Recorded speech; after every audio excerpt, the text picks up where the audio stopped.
নমস্কার। আরও একটি নতুন ভ্লগে আপনাদের স্বাগত। 25শে বৈশাখ বিশ্বকবি রবীন্দ্রনাথ ঠাকুরের জন্মদিন। পায়ে পায়ে পৌঁছে গিয়েছিলাম জোড়াসাঁকো ঠাকুর বাড়িতে। 1784 খ্রিস্টাব্দে নীলমণি ঠাকুর এই জোড়াসাঁকো ঠাকুর বাড়ি নির্মাণ করেন। 1861 সালে বিশ্বকবি রবীন্দ্রনাথ ঠাকুর এই বাড়িতেই জন্মগ্রহণ করেছিলেন। নীলমণি ঠাকুরের 3 পুত্র, রামলোচন ঠাকুর, রামমণি ঠাকুর ও রামবল্লভ ঠাকুর।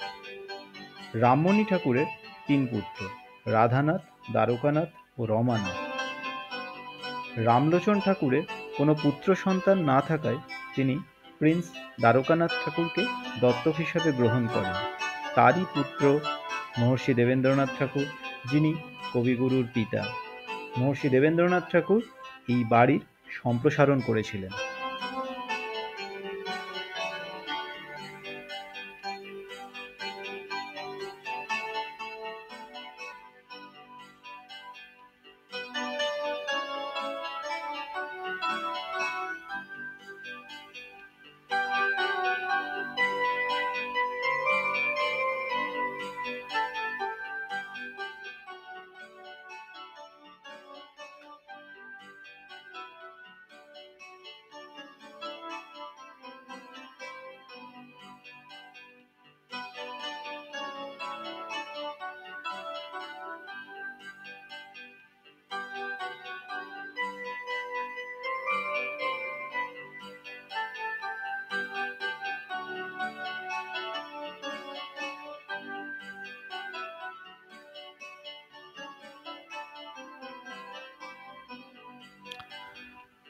সেদিন প্রদর্শনীশালায় কোনো প্রবেশ মূল্য ছিল না।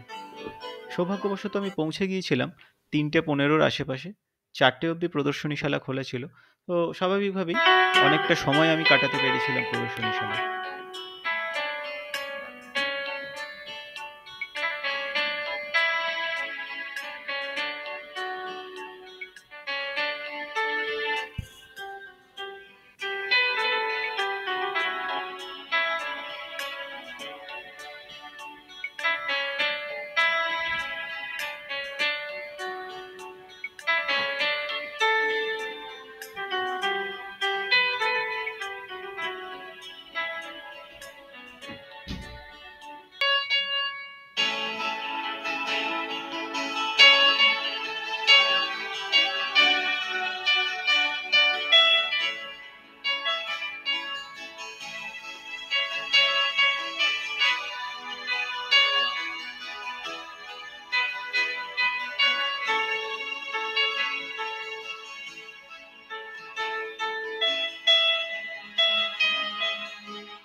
অসংখ্য ধন্যবাদ সবাইকে।